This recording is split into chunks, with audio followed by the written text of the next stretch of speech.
Hello and welcome. In this video we'll be showing you how to create a group in the BleBox app. Starting from the home screen, locate the Groups option in the bottom right corner of your screen, and tap on it. Great. Now, tap on the plus icon in the top right corner. You will now see a screen where you can enter a group name and an optional description for the group. Once you've done that, tap on Create Group. Excellent. The group has been created.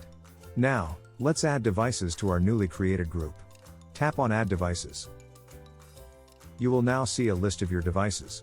Simply tap on the devices you wish to add to the group. After selecting the devices, tap on Save in the top right corner. To reorder the devices in your group, tap on the up and down arrows icon in the top right corner. Hold on a device and drag it to the desired position in the list to reorder it. Once you're satisfied with the order, click on Done in the top right corner to save your choices. If you want to explore more options for your group, tap on the menu icon in the top right corner.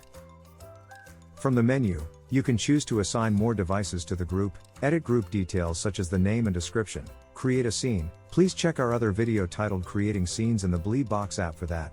Delete the group, or simply exit the list by tapping on Cancel. And there you have it. You've successfully created a group of devices in the BleBox app. Enjoy the convenience and control it brings to your smart home setup. Thanks for watching. We hope that this video was helpful, and we look forward to creating more videos like this in the future.